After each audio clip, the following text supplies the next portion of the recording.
in the wake of the Me Too era, sort of the chickens came home to roost. He was a guy who was pretty disliked by a lot of people and also really powerful. And a handful of actresses came forward to say that he had either raped them in a hotel room kind of thing or assaulted him. But what happened in the New York case was that even though there were in the end, there were two main accusers. I mean, hundreds of women, I think, had been interviewed about this and had dealings with him, but really the only two that were thought to have any kind of case that would hold up in court were these two women. Jessica Mann was the name of one, and Miriam Haley, yes, was the other one. But what happened was, in the culture wars, there are no winners, just podcasters. Only a few are willing to risk their lives in the face of some of the dumbest ideas to have ever captured human civilization. Every week, we, Megan Daum and Sarah Hayter, humbly accept this mission to bring you conversations that are equal parts stunning, brave, and one of 9 different personality types. Welcome to a special place in hell. Or maybe we're 2 different personality types. So do you know what your Enneagram type is, Sarah? I do not. Okay. I don't either, but I'm about to find out. So I had to take this Enneagram test recently for something that I'm doing, and I'm going to open the results. We have to tell them what in real time. I'm going to tell them what it is. I'm going to tell them what it is. I don't know what it is. Okay, so the Enneagram is a model of the human psyche, which is principally understood and taught as a typology of 9 interconnected personality types. Okay, so the origin and history of ideas, it's disputed, shockingly. Contemporary approaches are principally derived from the teachings of the Bolivian psycho-spiritual Oscar Icazo from the 1950s and the Chilean psychiatrist Claudio Naranjo from the 1970s. Okay, so this is something that is big in business management and spirituality contexts, and I'm going to like this. I'm going to be going to some a conference that, among other things, was we were asked to take an Enneagram test just for fun. But I guess there are 9 different categories: the perfectionist, the helper, the achiever, the individualist, the investigator, the loyalist, the enthusiast, the challenger, and the peacemaker. So we're about to find out which of those 9 I am. Do you have any guesses? Which do you think you are? Well, there's a whole chart, right, on the website, and on Wikipedia. It's amazing. I think you are the achiever / performer. The achiever performer. That's what I don't know. The one that I'm looking at has like a first word that you are, and then another thing. Achiever performer, ego fixation. What does this mean? Vanity, I guess, is the bad thing that you could be fixated on. Vanity. Holy idea is hope and law. Okay, I think this is what you are. Basic fear, worthlessness. Do you think that's your? Oh, well, for sure. Yeah. Okay. Now, my basic fear is that this thing is not recording, but I don't know if that's not on this list. Okay. Wow. Okay. I just opened this up. So, I am type 5. Oh, okay. The investigator. So I guess they give you a score. So they give you like a score. My highest score was in the investigator category. And second was the achiever. So I got a 24 in investigator and a 22 in achiever. That was close. Close. And they're kind of similar, actually, now that I'm reading. Your holy idea, according to this, what does that mean? HOLY? Yeah. Holy my idea. Holy idea. That's what I'm looking at a chart. Okay, and it's saying that is my core value. Is transparency and omniscience. What? Omniscience. Yes. No, that's what? You. Are you kidding? Yeah, you know all. But I don't feel like it's and transparency. I guess they go together. Your trap is that you can be trapped as an observer, I guess. I don't know what this Yes. means. Investigator, observer are actually, yeah, they go together. So that's what I would be. Mm-hmm. Right. Um, Your basic my desire ba is mastery and understanding. Is that true, do you think? um, I guess so. My basic fear is helplessness, incapability, and incompetence. Hmm. Yeah. Yeah. Um, okay. My temptation is replacing direct experience with concepts. That's true. I'd say that's true. My vice, this is according to Wikipedia, by the way.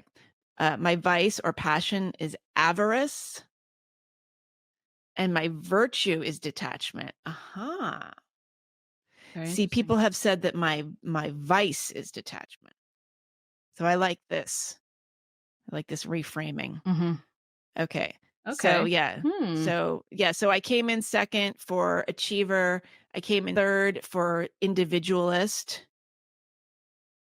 I came in fourth for loyalist, so right in the middle there. My loyalty to you is just totally mid. Mm. Reformer, I got a total of 17 points. Peacemaker, I got a total of 15 points. Enthusiast, just 14. The challenger, only 11 points. That's second to last. And you know what I scored the least amount of points in by a lot? The helper. Megan. I'm not helping. So sorry, Mr. The Rogers. helper. He Oh. said, look for the helpers. Yeah, that's You're true. Yeah, not this looking is for me. Yeah. Mm-hmm. So yeah, I don't know. Thank you, Enneagram. So I don't know if does this mean I need to change any of my Complete behaviors, or nonsense. I don't know what what are the means nothing. what are the key learnings from this? You're not gonna help me. Well, what am I learning? I'm learning a lot. Right. This is for work, so they're gonna analyze this about you and be like, okay, you're not gonna. She's not gonna be very helpful. She shouldn't be put on teams. Like, She's is not that going to what be they? helpful at this conference. So like, yeah, like basically I am one of those people that at the end of the event, I'm like, I end up getting into a conversation while everybody is cleaning up, like they're cleaning up the plates and they're, moving the food. And then I'm talking with somebody. And then by the time I get finished talking, oh, sorry, sorry, I would have helped, but Megan. everybody already cleaned everything up. I definitely, Yeah. I'm a cleaner. I like cleaning. You are? Yeah, I clean like during parties. Like I'll be throwing a party and it's in the Oh, middle of a party and I'm like drunk and cleaning. oh, you're Um, one of those people. yeah, yeah. So maybe I would be a helper. Do you think? No. Well, you should take it. Sure. Yeah. I, Okay. I I don't know what any of this means. I think it's Have people. there's just like, these things. Like I feel like I've taken so many different personality assessments, like the MTBI thing, MTBI. What? What's that? Is You know that what I'm talking about? is that when they say that you're like INT? MBTI. Yeah. MBTI. It's the Myers-Briggs Oh yeah. personalities types. Mm-hmm. That's the one that I'm most familiar with. And I don't know how bunk it is. It seems like it's like the self-report thing. Like, yeah, I think I'm super independent, but Right. I would like to, I think it would be more accurate if like people who knew you really well took the test for you, Right. like Yes, answering exactly. what describes Megan, what describes Sarah, and then you took it, and then there was like a kind of a Oh yeah. We should take it combined for each score. other, Yeah. Oh yeah. Okay, we can do that. or have the listeners take it I think, for I mean, us. I think it would have been close though, what I would have answered, because just looking at the chart, the second one, that the second to highest one was the one that I would have marked you as. I doubt it'd be too different. Mm-hmm. Okay. Well, yes. So I'm going as not just so nobody gets the wrong idea. My friend, I don't know if I'm allowed to say this. My friend Michael, who is a listener, is an executive coach, and he's doing a sort of retreat, and he invited me to come. And this was one of our many prep items. So thank you, Michael. Mm-hmm. And I mean, I think the general idea is pretty general idea is solid, which is just like know yourself and know your strengths and weaknesses and Mhm. create a kind of environment that, enhances what's good about you and makes up for what isn't. Yeah. I think that Yeah. makes sense. I try to do that. Hmm. Yeah. Okay. Well, we have a number of items to discuss. It's very happy items, both of them. We're going to talk about um, Kristi Noem, aka Dog Gate, and then we're going to talk about Harvey Weinstein. So I don't know which is sunnier. I guess the news is that Kristi Noem is a person, and she is the governor of South Dakota. That was the big news, as far as I could see. Yeah. Yeah. I mean, I don't think we're not like political horse race people. So it might be that there are people who knew who she was before. Well, she's Doggate. thought to be one of Trump's high up on the list of Trump's VP picks. I think Okay. that's why she's culturally relevant, and she has a book coming out next month called "Not My First Rodeo." Okay. I have I- experience is the whole point of that, I guess. Mhm. And I she wonder what seems her youngish. Enneagram would She be. seems young. How? She's 51, I think. Okay. Yeah. Okay. She's good Not My looking. First Rodeo: Lessons from the Heartland. I'm getting Sarah Palin vibes. Yeah, for sure. But anyway, so The Guardian broke the news because they got an advance copy of her book, which we were not able to get. No, Sadly. I mean these books are embargoed I would always, so love to. can't Yeah. get copies. How You would do read I- this? Yeah. I mean, just to see. I just want to hear it from her own lips, but The Guardian You wrote think about she it. wrote this herself? Okay. No, but it's From like her ghostwriter's own lips? right. It's a narrative she approves of. So it gives you a good insight on like what does this person think is flattering, really? Like what Mhm. it tells you something about them in like kind of a meta way as well. Okay, so the Guardian broke the news. I guess they looked over the book and then they found this terrible anecdote that she shared about her life, and this was in order to prove, I guess, that she can do the hard thing. She'll do the ugly thing, the hard thing, but the Mhm. necessary thing, and she has what it takes to do it. So she talks about her dog Cricket, and she writes, Cricket was a wire hair pointer. What is that? I don't know what that means. It's a hunting dog. Okay, about 14 months old. Adding that the dog, a female, had an aggressive personality and needed to be trained to be used for hunting pheasant. Yeah, the pheasant hunting dog. So they would go. So you shoot the pheasant, and the pheasant falls into the field, and the dog goes and retrieves it. Mm-hmm. The dog does not go out and physically attack the pheasant and hunt for you. Okay, It's assisting you in your hunting. Isn't this what retrievers used to do? Yeah, this is what. Yeah, Or hunting do they dogs. still do it? Hunting dogs are I believe to either help you find the. I think they are to go out and get the thing that you killed and drag it back. Okay. Yeah. Okay. Okay. So this is from the Guardian piece. What unfolds over the next few pages shows how that effort went very wrong indeed. This is the effort to train this dog, and remarkably, how Cricket was not the only domestic animal Noem chose to kill one day in hunting season. Okay, so they keep they say a little more about her books, about her book and what she shares. So what she does one day, she takes Cricket on a pheasant hunt with older dogs, hoping to calm the young dog and to teach her how to behave. But Cricket ruins the hunt and goes, quote, out of her mind with excitement, chasing all those birds and having the time of her life.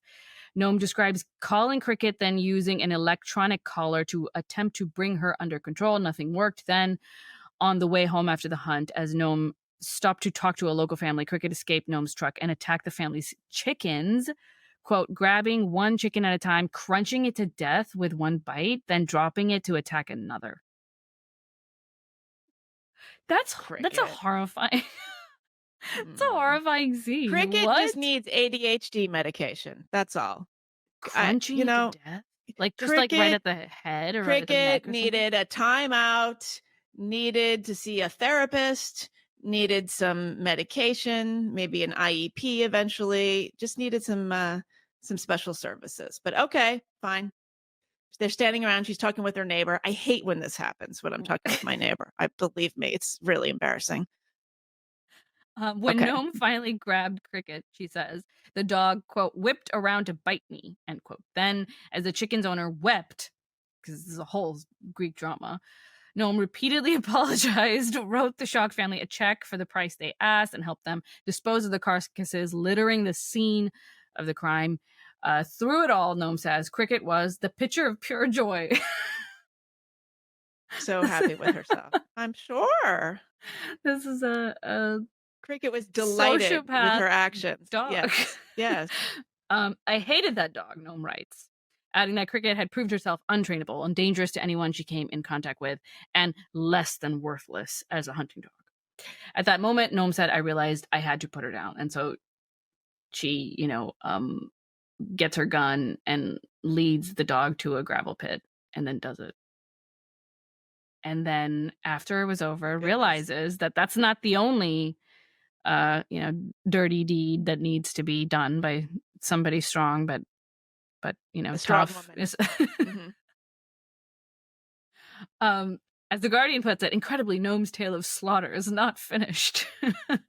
Her family also owned a male goat that was nasty and mean because it had not been castrated. Furthermore, the goat smelled disgusting, musky, rancid, and loved to chase Noam's children, knocking them down and ruining their clothes. So she decides to kill the goat the same way she killed the dog.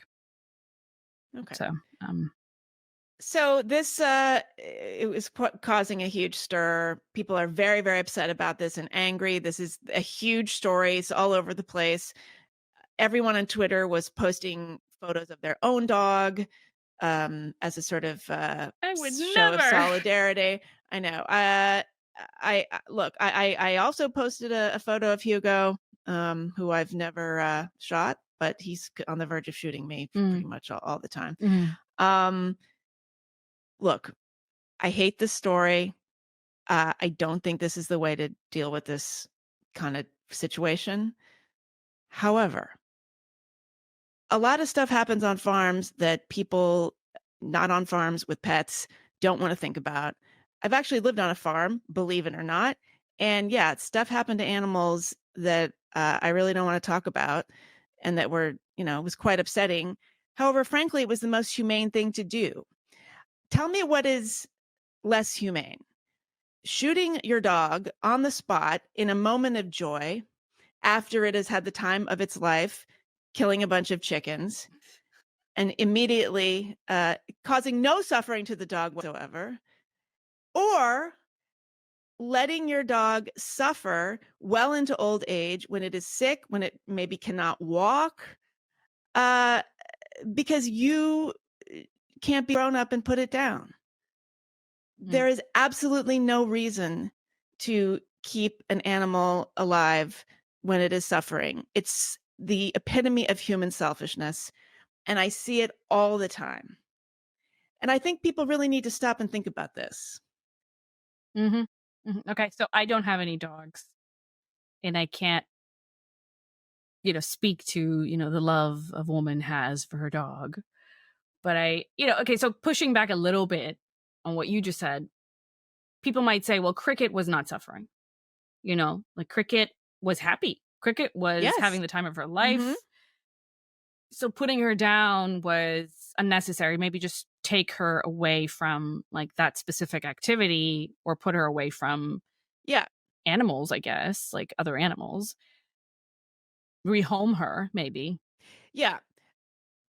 Look, I don't know. I'm not saying, like I said, I'm not saying was exactly the right thing to do in this situation. However, it's entirely possible that rehoming Cricket would have meant Cricket ends up in a shelter where she's in a tiny cell or cage and suffering, only to get adopted by somebody who also cannot handle her, who maybe puts her on a chain, who gives her a terrible life. And this just is a cycle that goes, just repeats itself over and over again. And she would have been better off having her, last moment of glory when she was 14 months old, living on a farm with the governor of South Dakota. I don't know. I don't know. Hmm. But let's really think about this. So many of these animals live terrible Hmm. lives. If you're, if you're gonna like have your dog live tied up to a fence or tied up to a pole, tied up on a chain because you can't be bothered to fence in your yard, that's cruelty to me, in my opinion. I don't want to hear about it. I don't want to hear your belly aching about what somebody decided to do on a farm. And in the meantime, you're like living in a tiny apartment with a border collie Hmm. that's bouncing off the walls. I don't want to hear about it. I had, yeah, I lived with many dogs back before like I had my own place to live. And twice I was living in like kind of a smallish space. Once it was an apartment, the other time it was like kind of a townhouse. And I had roommates with dogs, with like big dogs. They were both labs, like big labs. And in the first case, like we were in an apartment where you were not allowed to have big dogs, and the dog would bark a lot, like at night, and it was very loud, and the neighbors would complain, and she was gonna get in trouble. So she would lock her dog in like the bathroom all night. And that dog was just it was just in this tiny, tiny space for most of its day. Yeah. And I just couldn't understand how that I just thought it was such a cruel thing to do to a dog. And she was in kind of a difficult situation, I think, is because like her mom had some issues, so she had to take in the dog for some reason. Regardless, I thought it was just awful. Yeah. The whole thing was awful. And then I had another roommate who broke up with her boyfriend and got custody of their dog or something. And even though the boyfriend had like a yard, a house, she chose to keep the dog. And she would lock the dog up in our garage for most of the day. She would go to work and just put the dog in the garage because the dog was not potty trained or trained at all, you know? Yeah. And so the dog would just like go to the bathroom everywhere.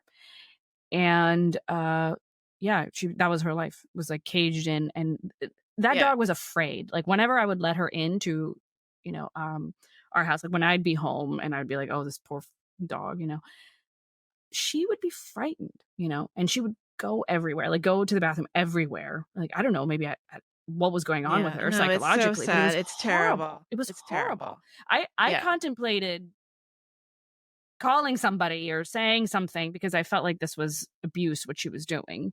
But it doesn't seem like it occurred to her that it was abuse. I just feel like I No, knew I so love my many people dog. I with, love my dog. Well, that's yeah, like people say, but I love my kids. I And then they, abuse neglect them, him and yeah, abuse neglect them. them, yeah. It Yeah. was horrible. This poor Yeah. dog, I felt so bad for her. I feel like I know multiple, like these were the people where I lived with said dog and saw it, saw the treatment. But I know of many more cases like that with uh, young friends of mine in college or immediately after college adopting a dog as kind of a, hey, why not? Like, I got the dog, he's such a cutie, and taking the dog to a little apartment where the dog is living a miserable life forever. I mean, this is, if emotions govern your life and people have no gratification delay and it's very easy to fall in love with a puppy and want to take it home. It's the oldest story in the world, Yeah, right? That's why yeah, dogs end up in shelters. yeah. I mean, look, to be clear,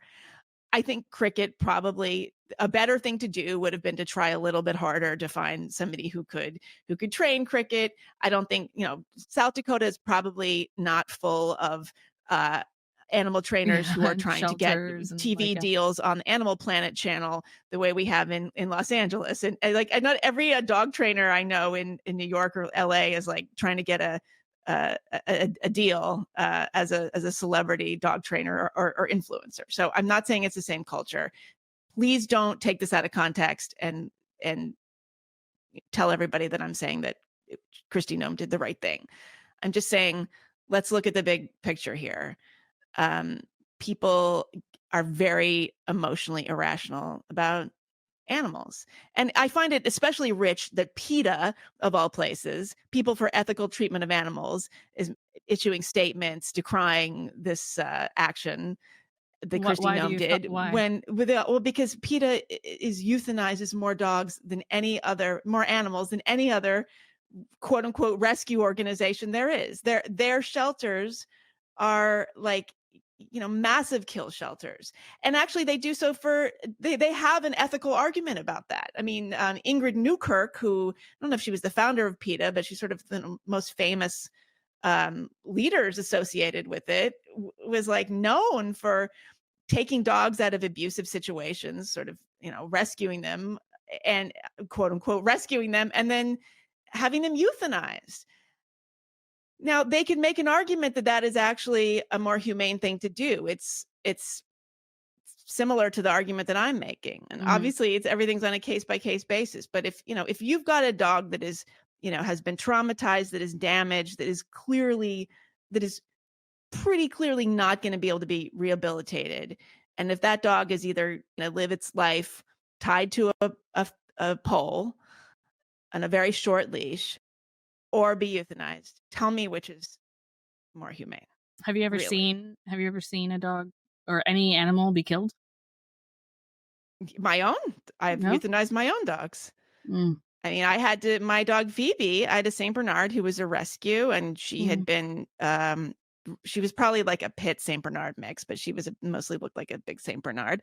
She had horrible orthopedic problems because she had probably been in a puppy mill.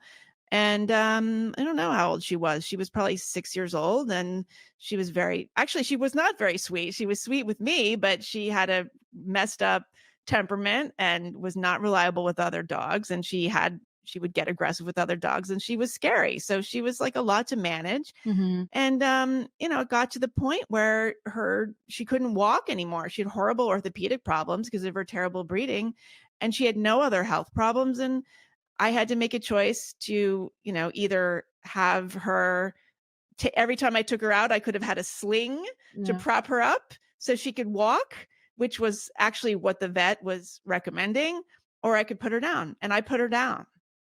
mm, And, it was interesting because I took her to the vet, and it was a great vet. This was in New York.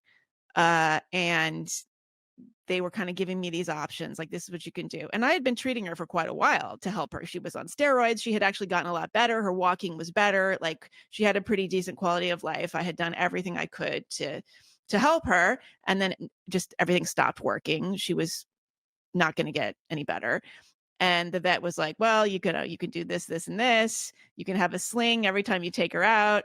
And I was like, well, are those the only choices?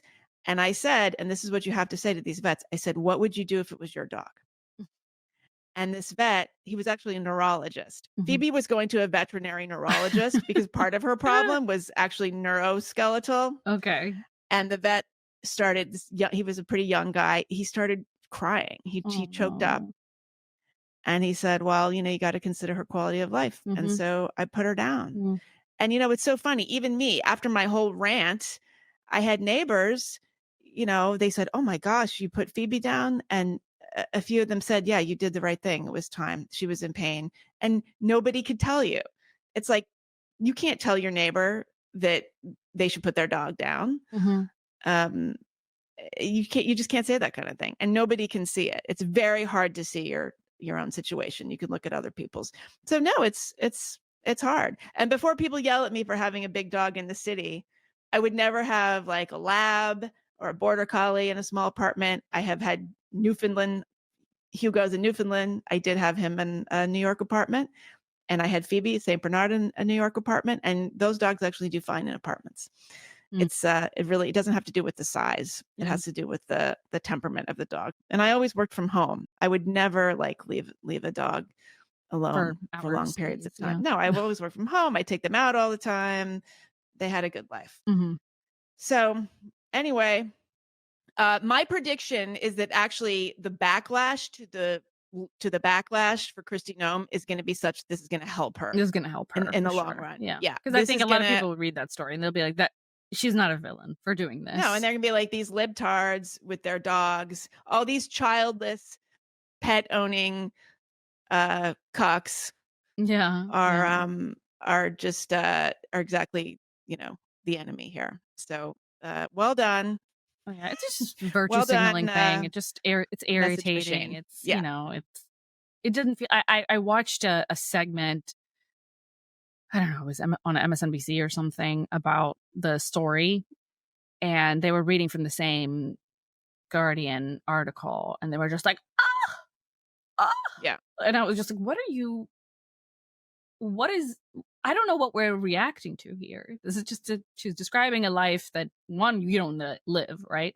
And the dog just like killed a bunch of animals. It wasn't as if like it hadn't shown that Yeah, it could what if be it was gonna aggressive. kill a kid? What Yeah, if it what had if it was attacked like a a kid? toddler next somebody would Right. I attack? mean, what so and also, like, would it have been better if she took it if she had, like, the nice vet come out and euthanize it with a nice tranquilizer Yeah, and then an injection? That's what we do in the big city. yeah, yeah, What's the difference? If you're a good shot and you can get it one time, yeah. I honestly don't see the difference. No, no, and it's also it's just irresponsible, I think, to just be like, but you could have done this and you could have done that. I mean, in the case if this kid dog went back into a shelter, was adopted by a family, with a toddler, and then the toddler gets messed up because of this dog at some point. I mean, Yeah, you look, don't know what you could be doing. we don't know. And it's entirely possible she was overreacting. It's entirely possible that the dog would have been rescued by somebody who knew what they were doing. I'm sure the dog could have been the star of some show on the cable animal channels, but that's not what happened. And people need to, people need to realize that their hysteria is only fueling the other side yet again. So anyway, that is my counterintuitive take. I'm When sure did the you world live is on a shocked. farm? I lived on a farm in Nebraska, Oh, so right, I was so Lincoln. yeah. When I look, I was so I wrote a whole book about this. Yeah, when I was 30, I moved from New York to I gotta Nebraska read all your for no books, dude. You're just reason. writing so many You'd hate them. books. You have No, so many no, books, and it's I like, know. how am I gonna do this? Is I have a No, whole there's backlog only of like six. There's Megan not writings to too go many. through. Not too many. Yeah, no, I did. I was like, I was not a working farm, but I lived out on a in a little house on 12 acres and um How long? I lived there for a couple of years and Mm. I did we had kind of a crazy boyfriend Mm, and we had a lot of animals and it wasn't so pretty sometimes. mm. I've always dreamed So of like going into the woods somewhere, like some rural thing. you've I've had always like dreamed of a going into the woods? yeah, like Unabomber Just style, just wandering into the woods by yourself? Yeah. yeah, and Yeah. but I Uh like the idea of it a lot, but I think it is just a fantasy. I don't know how I would It was actually definitely react a to it. fantasy. Yeah, it was a kind of a silly, a Little House on the Prairie fantasy Mhm. of mine. Um, but Yeah, yeah. I'm more of an adventure survivalist fantasy, but it is Mm, nevertheless like a Walden fantasy. That's my okay. that's what Yeah. mine is like. Oh, yeah. I doubt I would actually enjoy the situation, but maybe I would. I don't know. I do like being alone, like, and I do like being in very, very, uh, kind of outdoorsy, no sign of human like exploration or inhabitants kind of Oh, places. I like that a lot. I like being in. I feel calmer. I feel like my anxiety goes away when I'm in places like that. Yeah. well, there's always hope. Just the whole Fayette and live on Walden Pond. Damn it. Yeah, I know. This is the problem with having a family is you can never like that's not real anymore. Right. That's Are you not something kidding? that can ever happen. You could be a trad wife and just take everybody off the grid and I don't but I would need um I would need a husband to agree to that. We need a trad husband, and he's never gonna leave his computers, so mhm. and his Okay. yeah. Mm. Well, speaking of trad husbands, we're going to talk about Harvey Weinstein. Um, uh, how much do you know about this case? Before we get into the news here, what do you know about Harvey Weinstein? I'm just I curious. mean, other than what everybody knows, I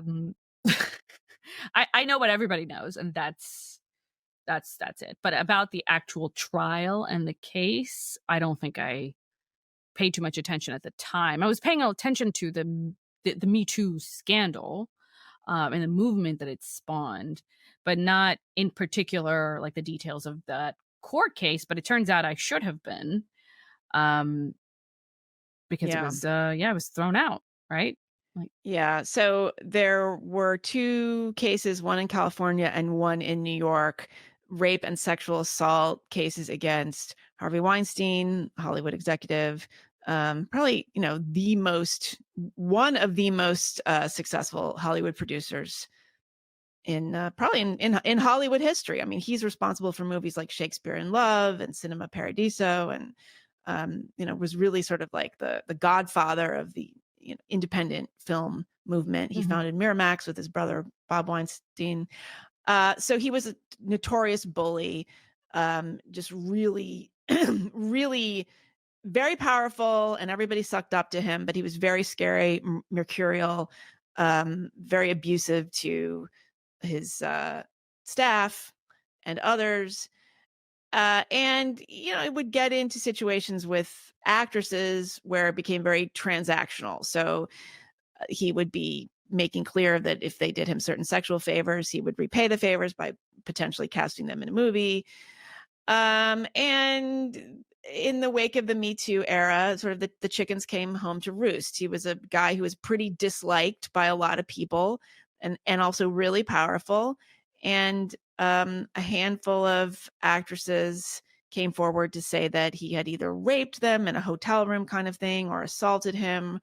But what happened in the New York case was that even though there were in the end, there were two main accusers. I mean, hundreds of women, I think, had been interviewed about this and had had dealings with him, but really the only two that were thought to have any kind of case that would hold up in court were these two women. Jessica Mann was the name of one, and uh, Miriam Haley. Haley, Miriam Haley, yes, was the other one. But what happened was there were a whole bunch of other women that were allowed to come in as, I don't know what you would call them. They're like kind of um, character witnesses sort Bad of thing. act witnesses, according to an Right. article that I read Okay. about it. Yeah. And this was a little bit unorthodox, but not unprecedented. So a whole bunch of other women sort of just testified and were talking about how he had been terrible to them at various times. Annabella Sciorra was one of them, was really the only one who was well known. She's a pretty well known actress. She was in The Sopranos most recently, but has been in a lot of movies in the 90s. Um, and the thing is, it was very hit and miss. Like they would talk about how he had done something in a hotel room, but then they also, in some cases, would like go on to date him. And I think even Jessica Mann, who was one of the main accusers, like she would talk about how he did something, he raped her allegedly, but then she would like make sure to always call him the next day. She wanted to introduce him to her mother. I think that was the one. If I'm conflating this with Miriam Haley, excuse me. I shouldn't get too detailed actually, because I'm inevitably going to get some of this wrong. But the upshot is that this was just a big mishmash of testimony and kind of foggy memories and inconsistencies. And because of the climate of the Me Too movement, and because of the leanings of the judges and other people involved in the legal system, he went to prison for 25 years. He's been serving time in New York State, and they found that there had not been enough evidence, so they overturned the rape conviction, and he's in the hospital now, being evaluated. I think he is still. He was also convicted in California, so I'm not sure what would happen if he went back to California. I'm not entirely sure on the details. But anyway, I think this is an example of how even those of us who think that we're like super critical thinkers about this kind of thing are prone to not following stories closely and just assuming that what we read is true. It turns out the gulf between what was reported in the media and what actually went on in the courtroom was huge. Mhm. That makes me very nervous. I mean, I know you don't agree with me fully here, but I've these sorts of experiences where I feel kind of misled way after the fact, and in a way that, my understanding of the situation at the time did something to me, you know, like it changed the way that I proceeded. It affected my thinking about the reality of our world and what I have to be watching out for and what's true and what isn't true. And you know, eh, and then years later you find out that it isn't as solid as it was presented. Um, it makes me nervous. And then the next time there's this huge wave of, you know, social justice, you know, indignation or whatever, I start to get more wary than, you know, I feel like I just, I slip in more easily into a passive role when things like this happen. I kind of feel that way about a lot of the war talk, you know, like this, all over my feed. It's constantly this genocide, genocide, genocide, genocide, and just people are just losing it, you know, losing it. And I just feel like I don't know what's true. You know, I Yeah. don't know what's true, and I don't trust the people who are supposed to be filtering information out for us. Some of them are probably right and doing things in the right way, but some of them are not, and I can't tell who's who.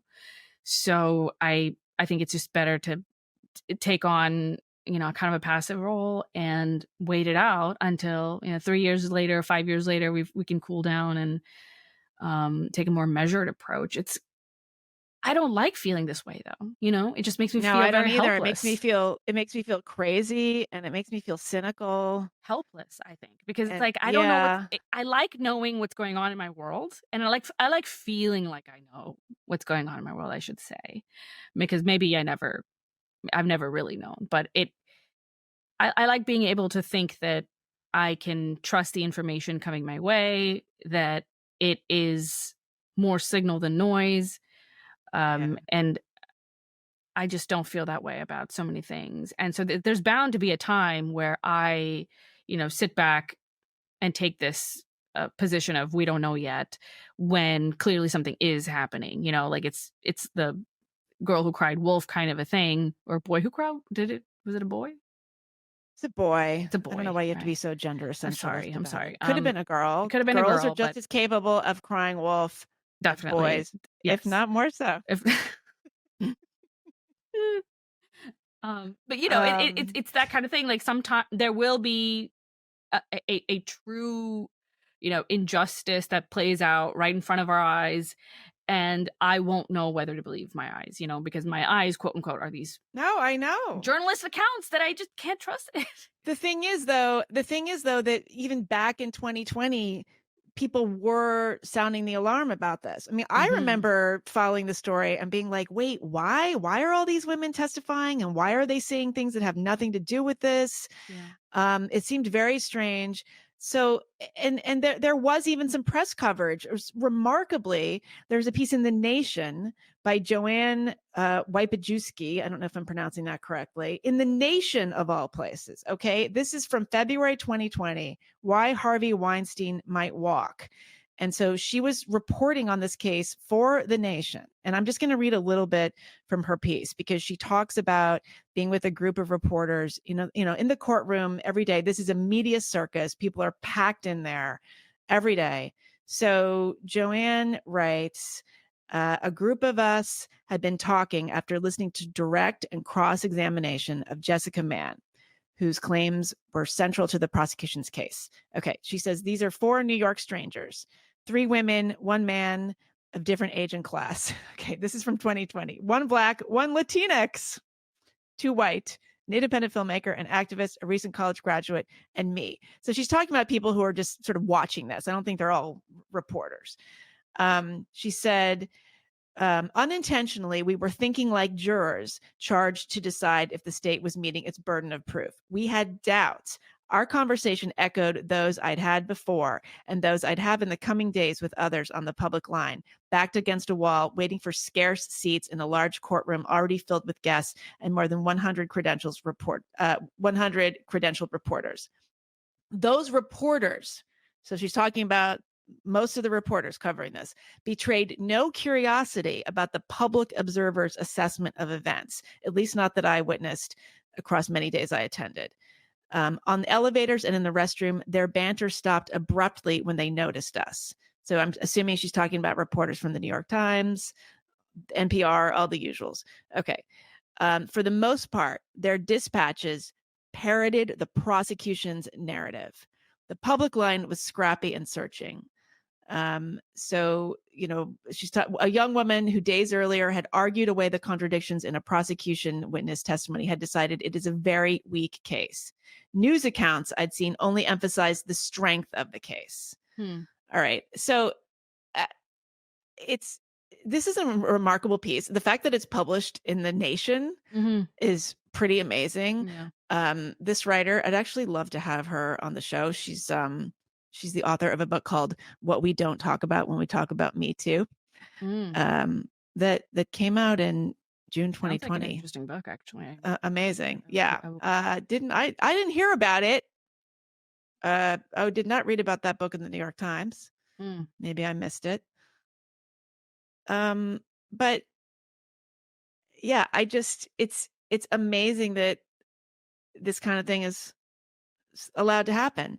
And I mean, obviously Harvey Weinstein is just a proxy for so many things that we hate about men, hate about human beings. I mean, one of the things about this trial was like everything that was revealed about his genitalia. I mean, do you know about this aspect? No. Like, a lot of the witnesses that they were asked to describe the sexual, the nature of the assaults. I mean, and one of the assaults actually involved him performing oral sex on the woman, like forcing himself on her that way.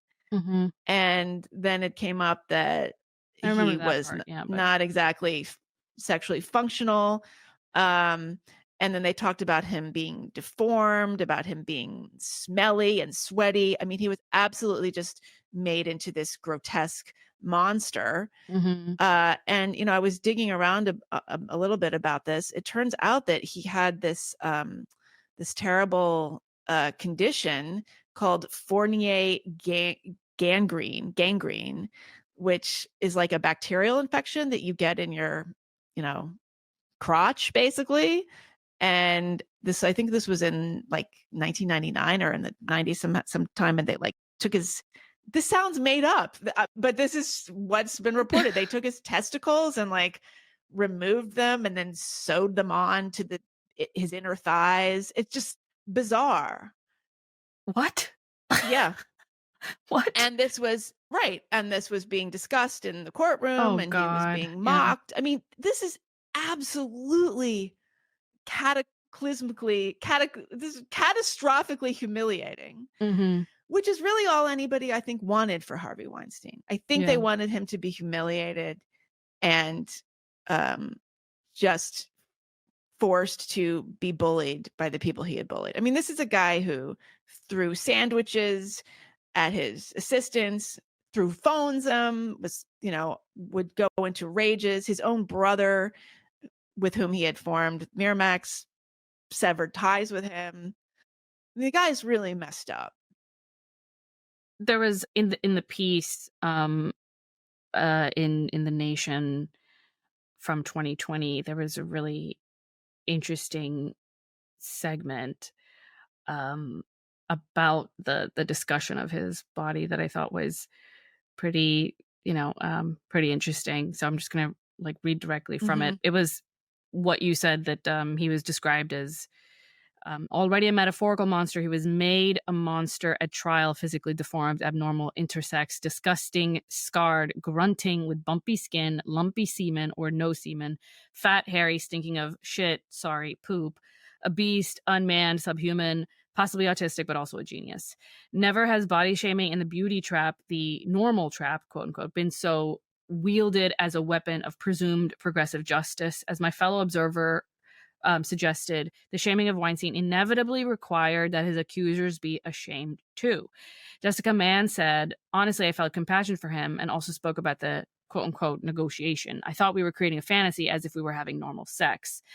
Anyways, I think she goes on to say, in this setting, though, she could not possibly admit that she had ever had any attraction or any pleasure across the years that she was intimately involved with him. This raised questions on the public line, perhaps among the jury, if he's really so damaged and insecure about impotence, etc. Might he have needed to believe the lies women told of love? What if they didn't act like victims but like volunteers? So the piece is really interesting, and raises a lot of quite thorny questions that I don't think. Yeah. I mean, of course, if he's described this way, you can't. Maybe you reframe how you approached the sexual encounter, rape, assault, whatever, with him. I do have a question for you. Do you think that imagine if there had not been like retaliation, right? So he was accused of also retaliating against women who would like spur his advances. Imagine if that hadn't been the case. If he would just be like, "Hey, if you participate in such and such act with me, you can have like a little career boost," or it's like kind of understood that that's what would happen, but there wouldn't be a downside to saying no necessarily.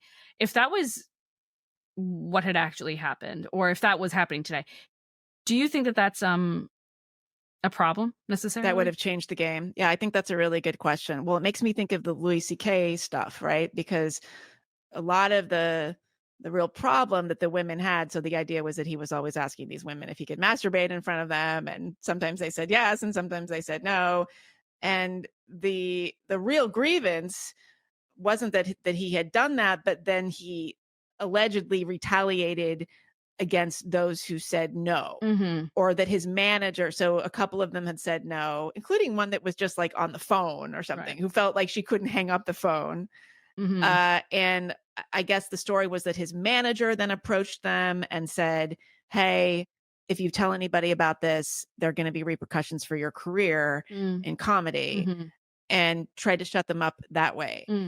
I think if that had not happened, the story would be very different. Not that it excuses what he did. That's bizarre. I mean, the parallels between, I mean, I am a fan of Louis C.K. and I'm not a fan of Harvey Weinstein, although I guess I'm a fan of many of Harvey Weinstein's movies, so whatever. But I mean, just the way that men can get off on humiliation, it is a fetish. Both theirs and others, everybody's. Yes. And their own. I mean, it's funny because, Harvey Weinstein is the one that like jerked off in a potted plant, apparently. But often that story gets attributed to Louis C.K. Shoot. I'm one of those people. Right. No, don't go stealing my plant thunder. Yeah.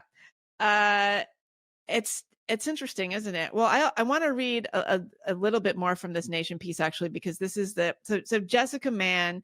And again, these are not successful actresses. These are women who have come to Hollywood. I think Jessica Mann's case, she was from a small town.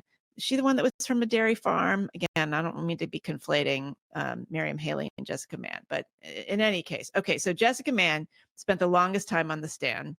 She testified that she had lied to the defendant, to Weinstein, to her friends, to her boyfriend, to her mother, to her psychic, to her life coach over the years, when in emails or recorded phone calls, she said that Weinstein, quote, validated her, understands her, was, quote, nothing but good to her, made her feel so fabulous and beautiful. When she said she loved him and had set, quote, boundaries in the relationship. So apparently she said all that stuff to people. There was evidence saying she had said that stuff, but now she was saying on the stand that those were all lies. She said that a friend waited in the sitting room of the hotel suite while she was being bullied and orally raped by Weinstein, that she had slept on the floor of that friend's closet when she chose to stay an extra night in New York after the alleged vaginal rape so that she could go to a screening and celebrate Weinstein's birthday the next day. The friend, no, former friend, was not called by the prosecution. So testifying under subpoena for the defense, the friend contradicted Mann in large and small ways and was one of the trial's most credible witnesses. And this Nation reporter says, other than friends of the prosecutors or members of the DA's office, no one I talked with felt confident that they could tell when Mann was telling the truth and when she wasn't. So it's like, this is just a really big mess. And I have to say, I had no idea what a big mess it was. I knew it was a little bit of a mess, Yeah. and it was one of those things where I was kind of like, I don't Yeah. know I about didn't want to this. look too much into it. There are times Exactly. where it's like, you can only have the, you know, heterodox take on like it, Right. on You got to so pick a many few things. topics. You Right. can do you can Otherwise, I I know you lose credibility. I know. Right. right. You got I mean, to decide. it's so that I don't think I didn't do this deliberately, but I think there's a part of like self-serving kind of maybe not serving, but uh protective almost instinct to, I don't want to look into this because I don't want to be red pilled or whatever on yet I don't another want to be thing. that I don't want to person be that person. on this All one. again, Right. No, I Right. can't do it. Not all the time. Sometimes I just want to agree with what all the correct people have to say Hmm. and be an empathetic ear to all these very sad women. So it's a And Harvey Weinstein's a good one. I mean, that because he's this is it, terrible. He's just he's unlikable, not right? he's right. He is a monster. Right. He's a really easy one to To do this hate. to. I Yeah. mean, Yeah. I think in the fog of Me Too, there were a lot of people who certain people wanted to see go down. They Mhm. didn't have the evidence for it. They don't have evidence, credible evidence, useful evidence for Right. a lot of these cases. But if you're going to pick one person to scapegoat, this would be the one. Yep. Yep. It's Yep. funny. Yep. I was Matt Lauer apparently. I feel like I heard this recently. I have to double check this. The whole. So what when you think of the Matt Lauer thing, what's the thing that you think of? The the was he the one with the button in the Yes. Yes. okay. Okay. So apparently, so yeah, Matt Lauer would like have women in his office and he would like hit a button and like suddenly all the shades would go down and the doors would It's like lock. a villain. And they're just like looking um around like, okay, what's happening? and yeah, apparently that is not true. What? Uh No, Megan. yeah. All these major I'm like and looking this up right now. I could be wrong. Let's see. Well, despite numerous erroneous reports in the past, there was not a button in my office that could lock the door from the inside. There was no such mechanism. It didn't exist. NBC confirmed this publicly following my termination. Okay, so that's what Matt said. However, according to Business Insider, playing with semantics and his denial of it. All right, I don't know. okay. Okay. Um, I would. I don't know. I I don't know would. what to Yeah, believe anymore. I don't know either. I mean, I think it would be cool. It's like being in your car, I guess. Like you hit a button and all the doors lock. It would be cool to have that for your office, I Why do you think, need it in your office? I mean, that's a to kind lock of people strange place to inside. lock people inside with you, right? Well, if you had say you brought your dog to work with you Uh-huh. and you wanted to keep it in your small office during the day and the Exactly. dog You're was right. very That's rambunctious and was going to like potentially break down the door, you would want to have a lock and be able to lock your dog inside your office yeah. while you went to a meeting Yeah. in the conference room. And then you So come I back think and shoot it in the in head. that scenario, that would be Yeah. useful. Yeah. Well, I would recommend to people Sarah Hepola and Nancy Rommelman on the Smoke 'Em If You Got 'Em podcast had an interview with a couple of podcasters who made a podcast about the many part podcast about the Harvey Weinstein trial called Harvey Weinstein Unfiltered. I had Mm. no idea this podcast existed. It is many parts. Um, and they had it's a husband and wife podcasting team. They had them on and they talked about this at length. So I suggest people check that out. Mm. But yeah, we'll see how this goes. Yeah. Sad to see the case reopen in this way. Well, but I mean, if But at that's least, yeah, it's better if it's justice. If I mean, it's it's now due we're getting process. closer There to was it. Yeah, yeah. sure. It's good that it's happening. But just sad that about what it reveals about how we know things and the nature of our news media and how they respond to like movements And that are how bigger I than mean, everybody. again, like it's just one of these things where emotions ruled the day. Mm-hmm. And also the emotions of women, and the idea that nobody would question this, that the judges that were appointed and that the judges that were on the case, and nobody was found, apparently even when they were, there were jury members, more than a few, certainly more than one, who, when asked if they felt they could be objective about the case, said they could not, Mm-hmm. and they remained on the jury. Mm-hmm. I mean, it's just this idea that Mm-hmm. if we're talking about something like women's safety, or women's trauma, or what women believe to be true, like, all bets are off. I've always Um, it's sad, and I don't think, I mean, it's based on a good instinct to protect women. I think it's an instinct that women and men both have. Everybody has. When you see a weeping woman, we feel a certain way about her. We want to protect her. We want to, um, fix whatever it is that happened. But of course, that leaves us prone to being manipulated. Maybe not even like in a way that I don't think the person who is doing the manipulation necessarily understands that that's what they're doing, but it's no, instinctual sometimes, and it happens, and it causes miscarriages of justice. I thought a lot about, when I was more directly involved in activism, how like how emotion and sort of portraying an emotion in a believable way affected my activism and my ability to be an effective activist. And it's not something I know how to fake. I'm not a good actress unless maybe I could be, I guess, but it, in my mind, that's a not lie, too but late. it's not Look, a, Harvey Weinstein's going to be out again, what, so all you have to do is like let him orally assault you, and you'll oh get a God, role in oh something. God, oh God. But Just I think it's, the best emotional manipulators are the ones who don't know that they're doing it. The right, people who just do it intuitively, naturally, yeah. naturally, and they can lie to themselves about it and reframe the story in their own heads, and that's why they're so convincing.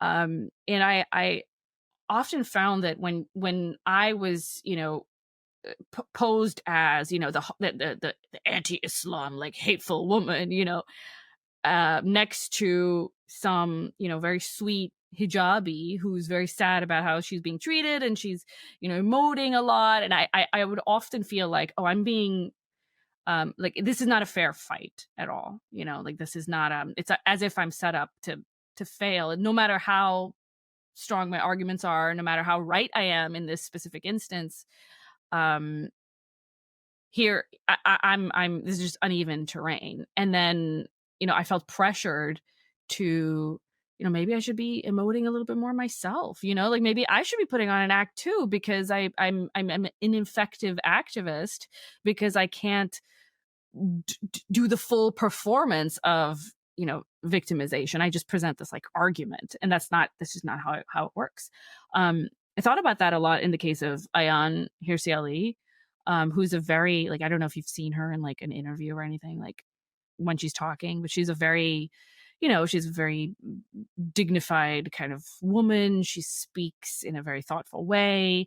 She doesn't emote a lot in her face, Yeah. actually, like, at all. She's not a big emotional, like, person when she's on camera. But I actually have been in like, I've seen her interacting naturally, like, outside of the camera, and she does emote just like a normal person. But I think she's, when she goes on camera, she's this professional person who's giving her professional analysis of a situation. And I've often thought that impacts her negatively, like, that if Mm. she really leaned on her, ethnic background, her refugee status, the FGM thing, like, rather than Yeah. just telling the story, if she were to actually behave as if it happened. People expect a certain kind of person, people expect a certain kind of demeanor, and she wasn't, like, putting it on, you know what I mean? But the people that were calling her hateful and whatever, like a far right bigot, whatever, they are putting on the airs, like, they'll walk in like an African dress and a thing, and they're speaking in an accent that's not even their accent, and and Mhm. they get the upper hand because they're putting on the right performance. And Is that something that women activists do yeah, really predominantly? Like, well. what's the Yeah. male activist version of that? I don't think men are good activists because they cannot do this effectively. Like, Oh, but they can't be, like, angry? I mean, but Ibram X. Kendi is an mhm, effective male activist. there's a black So how is igler that that can work. Yeah, different? But he's not he's not angry. He angry. He's comes not across angry. he's an intellectual, but he's in a way doing the same thing that Ion is Mhm. doing. Um, but I think men can be okay. forgiven because we Yeah. presume that if a woman is emotionally affected by something, that she will behave as if she is. So there's we Yes. reward men for that stoic kind of like, I'm an honorable man standing up in the face of injustice, and I refuse be bow down to it, or to be emotionally affected by it, and that shows how strong I am. That works for Yeah. men. Like, Yeah. you can do that if you're a man. You can't really do that for a woman. If you're a Yeah, woman, well, you I have to mean, sort of. but I think it's interesting what you're saying, because women's emotionalism, it's an effective tool. But I think you're right that if you're a woman and you don't use that tool, you're kind of suspect. Right. I mean, I'm You're like a thinking about the dog sociopath. You're a stuff. Well, I know. sociopath. I mean, I'm Yeah. thinking about. I mean, because people are going to be really mad at me about this dog thing. But I mean, I'm trying to think. All the people online who were so upset about this, and there was some discussion as to whether, like, Kristi Noem's book editor secretly hated her, and that's why she was allowed to leave this part in the book. Like, nobody, of course, this is just going to be an absolute deal breaker for her in every way if you include this information. I mean, it was obviously, like, there were a lot of men on Twitter posting pictures of their dog, but I Mhm. feel like it was a lot of women. And Mhm. it's just another example of leading by emotion. Like, yes, it's very upsetting. I didn't want to read the story. I was extremely upset by it. I didn't even look at it until, like, last night when we were getting ready. I didn't want to hear about it. It's awful. I am the most sensitive about animals, as you can imagine. I mean, I am Mhm. so much more sensitive about animals than I am about people. I drive down the street, and if there is like a trash bag like on the side of the road, I avert my eyes because I'm so afraid it might be a dead dog or something like that. Like, right now, there's a missing dog in Oh the no, neighborhood, and the Maggie. pictures are all over these poor people are, like, desperate, and they put, like, posters all over the place, and there's this, like, big reward, and I'm so upset about it that I can't even look at the poster when I walk by. Like, I am the worst. But I still think that, like, you have to, at the end of the day, think about this in a rational way. Mhm. I mean, I would rather, honestly, I would challenge anyone to tell me that they would rather have their dog go missing and wonder for the rest of their lives if their dog is alive or dead, or if they would rather just have their dog be killed. Mhm. Mhm. You're making a rational case, and I agree with you. I agree. I think that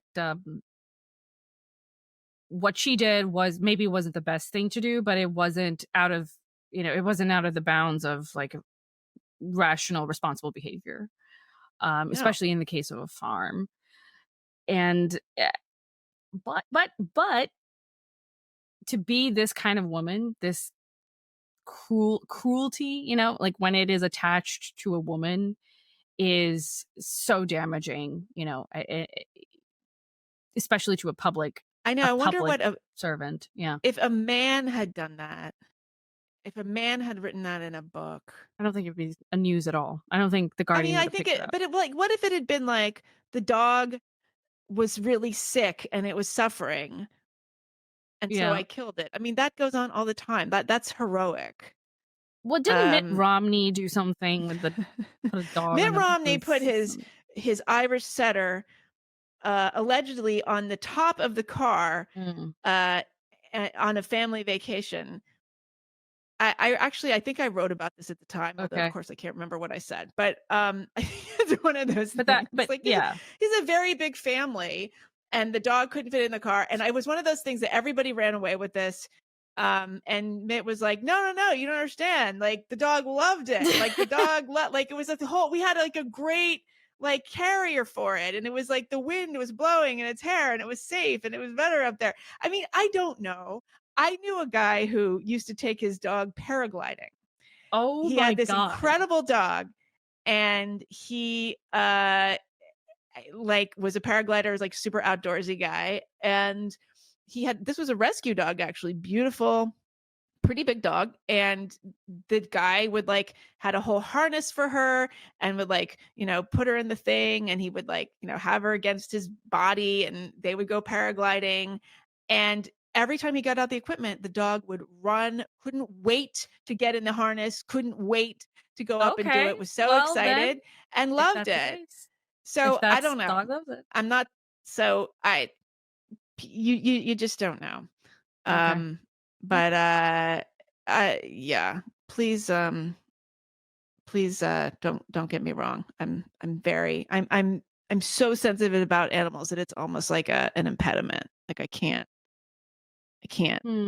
I have to really avert my eyes. Have you always a been this lot way, of the or are you time. more this way Yes, now? always. Okay. Yeah, I have a whole piece about this in my book, The Unspeakable. Yeah, I'm very unsentimental about like everything except this one thing, and I am so extremely sentimental Just that it's all animals? yes, Chickens? just Those chickens animals. who died, you're like, your heart is bleeding for those chickens? Not as much, but no, I mean, I was so sensitive about animals that when I was a kid, if there was a children's book and if the animal was upset for 1 second or crying, or if anything bad happened to an animal, even if it was going to be okay at the end, I would get so upset, and my mother would have to like draw little smiley faces on the picture of the animal in the book because I just couldn't deal. Oh, It's yeah. So that's cute. but I would say there's a connection between that and my willingness to euthanize my pets in due course. I thought Well, because you you're know you're fully imagining their euthanize. experience. You're Yes, thinking fully euthanize. about what's Right. happening. Yeah, people almost always do it too late. So euthanize early and often is my advice. All And right. Well, that's I plan to euthanize myself when the time Megan, comes. stop And saying that. You know I what? only hope that I You can can live have in my this tiny apartment. quality of You'll have to experience that stay my in the pets have bathroom the had. whole time, but I want you to tie me. I want you to, we chain me can up to the to the roof radiator of or the roof of your car. to the roof of our car when we're going on a Yeah, I'll family love vacation. We it. don't have enough room for Megan, and she loves it up there. Yeah, That's what it's either this or euthanasia. So okay. just call PETA. They'll sort it out. All right, rate and All right. review, please. Thank you. Nice things. Thanks, everyone. Yeah. See you next All time. right. See you next time. You have reached the end of the episode, which probably means you like our content. Why don't you join our Substack right now? You can become a paying subscriber at a specialplace.substack.com. You can join our listener community, leave comments, interact with everybody. We'll see you in there. It is totally worth it. So please join us, a specialplace.substack.com. And thanks for listening.